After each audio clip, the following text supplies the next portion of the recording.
I don't want a nation of thinkers. I want a nation of workers. That is a quote from John D. Rockefeller. And if you don't know who that is the person who invented the education system. Now, I know you're going to click off this video because you're thinking I'm about to rant about the education system. I've already done that in the past, don't care. But the reason why I mentioned this quote was because that is exactly what we have become. A nation of workers. And, that really doesn't matter if you're a person who works a 9-to-5 job and slaves away at that job, slaves away at his work, or a person who's working at his own business making millions but still slaves away at his work.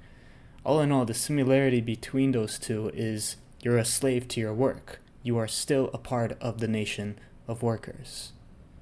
Now, the reason why this, I believe, is a bad thing is because this ruins us, and this at least puts us in a mindset that tells us to sacrifice one of the most important things in our lives, and that is relationships. Now, about 3 years ago, when I was 16, I created a social media marketing agency, which is some online business guru thing that you see on YouTube and Instagram and all that stuff.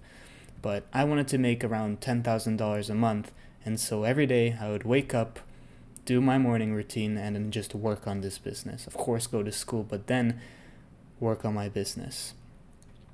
And in this time period, I was making around $2,000 a month passively from my first client, which is honestly very, very, very surprisingly well for a 16-year-old. I remember coming home from school pretty much every day, only thinking about working on my business and not even acknowledging my parents. I sometimes didn't even say hi to them. I just walked in the door and straight away just worked on my business. I literally waited for them to come to me and say hi to me before I even initiated and did it myself. And so my relationship with my parents was just that. It was just, hi, you want to eat something? Yeah, maybe later, after I finish my working session. And then bye. And that's it. That's all the relationship was. And then I realized it started to be the exact same thing with my friends, with my best friend. And for people who do have a best friend, I really want you to pay attention here because this is important. If you have a best friend, I want you so badly to strive to make that a best friend relationship. Because otherwise it's just not a best friend relationship at all. And what that looks like to me is, you can have fun, bro. Not everything has to be productive. You can, go out, eat, have deep conversations. That's beautiful. I want you to strive to make that a best friend relationship. And as if he or she was the only person that will ever be your best friend. But anyway, to get back to it, I would treat everybody well only if I realized that they are being a source of productivity towards my business, towards whatever I was striving for. And that is very dangerous in my opinion.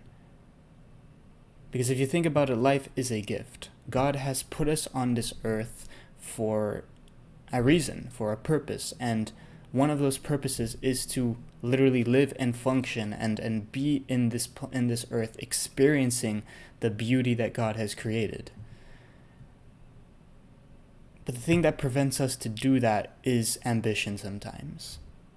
Yes, even if you're a hard worker at a 9-to-5 or a hard worker at your own business, even if you're striving to escape a matrix in order to just get put into another one, you're still taking away that opportunity to experience the beauty of life. And one of the most beautiful things in life is relationships, is to have fun with your best friend or friends or your parents, to acknowledge them, to encourage them, to love them, and to receive that back as well. As a Christian, one of the most important things for us is our relationship with God. And sometimes the idea of reading the Bible and, praying and doing all these tasks becomes performative just because we want to do them and just because they're productive. And if you think about it, those people, including myself, I've caught myself doing this many times, who are reading the Bible and praying just for the sake of doing it, just because it's productive and healthy for us, are not really actually focusing on our relationship with God. In other words, that work turns that thing that is supposed to be spending time with God into something that is not. Play and rest is not play and rest if you do it for a productive reason. If you go out to, explore nature, look at this tree or these beautiful insects, just because that self-improvement YouTuber told you to do so, then you're not really experiencing the beauty of looking at nature. You're just doing it because the other guy told you to and it's productive. Yeah, it is productive. It's very healthy to do it, but, they're not wrong, but you're not really experiencing it because your motive is different. It's not actually there to experience it. Hopefully you're starting to get it. But sometimes we make life a job. Life is literally a job for some of us. And that is super dangerous. That gets us to a point where we're literally a slave to work. And nobody really wants to be a slave. Maybe there are some people who do, but personally, I don't want to become a slave. And so the whole point of this video is to really help people who are too ambitious, and also to even maybe help the other extreme, the people who are having too much fun, to realize that, hey, sometimes you need to actually work hard. You need to have this balance between working hard and having friends, and then experiencing those beautiful relationships with your friends. Because, as I said, when I was with my business, I sacrificed relationships. I didn't pay attention to some people the way I should have. I ruined relationships. There was one relationship that I had for about 8 years before I started this business, and I ghosted them just because I thought they would be a distraction to my business, to my work.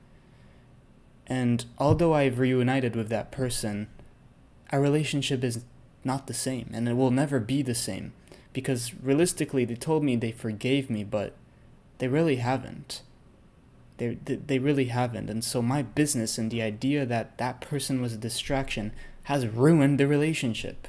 And it kind of seems logical, but a lot of people do that. So please don't go into the extreme of working so hard. Yes, even the Bible tells us to work hard. Those who do not work shall not eat.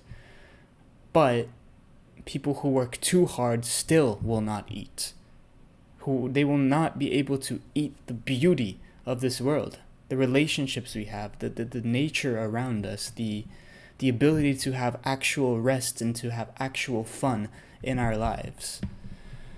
And then the other extreme of having too much fun. Those people are just never going to get anywhere. They're not going to be able to strive towards a passion of theirs.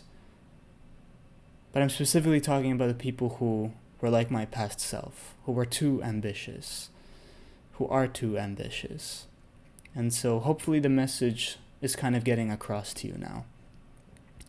Please strive to find this balance between your relationships and every other beautiful thing in life. I guess you could say having fun and working hard. Because working too hard is one of the most dangerous things that you can do in your life. So please, let me know if you agree with me or not. This is a message I've heard personally many times, but I really hope that this sparked something, that this hit you hard and made you realize that maybe some relationships that you should be working on are not as great because of your ambition, because you think they're a distraction or whatever. And as I said, if you have a best friend, or honestly, if you just have a friend, please try your best to make that relationship the way it's supposed to be. Beautiful, fun, loving, and not just for the sake of productivity. So let me know if you agree or not. The comments are open. I always say this. And if you don't really get what I'm saying, please also leave a comment and I'll explain it to you, specifically to you, the way that hopefully you will understand. So yeah, thank you for being open. Thank you for listening and watching. See ya.